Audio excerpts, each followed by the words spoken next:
नमस्कार भावांनो, काय मज्जा येते ना जेव्हा एखादी फिल्म फक्त मनोरंजन नव्हे तर आपल्याला एकदा खऱ्या योद्ध्याची जिवंत आठवण करून देते. Ajey the untold story of योगी.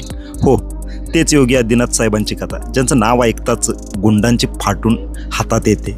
पण त्यांच्या मागच्या जीवनाची ही एक अनटोल्ड स्टोरी आहे. म्हणजे जे काय म्हणतोय आपण, त्यांच्या मागच्या जीवनाची कथा या पिक्चरमध्ये तुम्हाला बघायला मिळणार.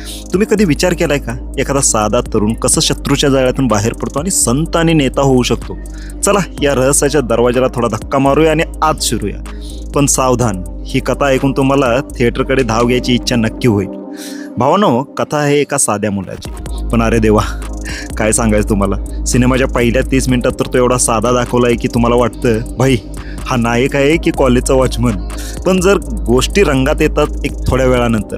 पण गंमत अशी की ही कथा माहिती असून पण दिग्दर्शकाने ती अशा पद्धतीने मांडली आहे की प्रेक्षकाला सतत वाटतं की ही ट्रेन नेमक्या आता कुठल्या स्टेशनवर थांबणार हे तरी सांग ना बाबा.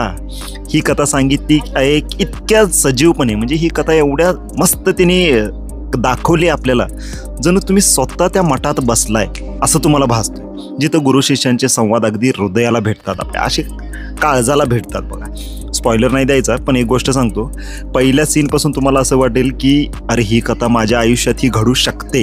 होय, इतकी प्रेरणादायी. आणि तो क्लायमॅक्स, वा, जणू एखाद्या ज्वालामुखीतून असा पांढरा नव लाल भडक ज्वाला असा बाहेर पडायला लागलाय, जो बघून तुमचं डोळं नक्कीच भरून येणार, एवढं मात्र सांगतो. चला आता बोलूया अभिनेत्यांबद्दल.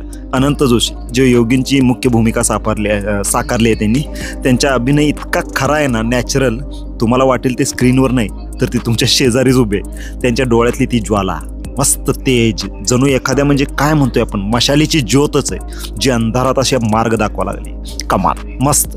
परेश रावल, जे गुरूंच्या भूमिकेत, आणि त्यांची डायलॉग डिलिव्हरी, आता काय बोलायचं, जणू ते खरंच महंत अवैद्यनाथ बोलत आहेत असं आपल्याला भासतंय. दुसऱ्या भूमिकेमध्ये दिनेशलाल यादव मस्त काम केलंय आणि इतर कलाकारांनी पण चांगलं काम केलंय.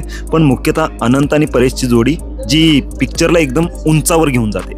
आता हिरोईनला दिलेला स्क्रीन टाईम, म्हणजे जी ॲक्ट्रेस आहे तिला दिलेलं स्क्रीन टाईम एवढा कमी की तिला लिटरली आपण गेस्ट अपीअरन्स म्हणू शकतोय. आता याचं कारण पण आहे, कारण आपले जे योगी आदित्यनाथ आहेत ते काय आहेत, ब्रह्मचारी आहेत, त्यामुळे त्यांच्या आयुष्यात काय मुलींचा काही विषयच नाही तिथं. हां, सगळं काही एकदम उत्तर आहे. या फिल्मची खरी ताकद म्हणजे याच्या सच्चेपणात आहे. बघा, काही बनावटीचा ड्रामा नाही अजिबात, पण एक छोटीशी कमतरता आहे इथं.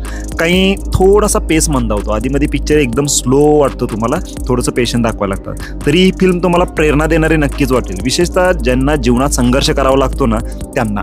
अजय हा बघायच्या यादीत ठेवू शकता तुम्ही, पण टाईमपास मोडवर आणि थोड्या पेशन्स मोडवर.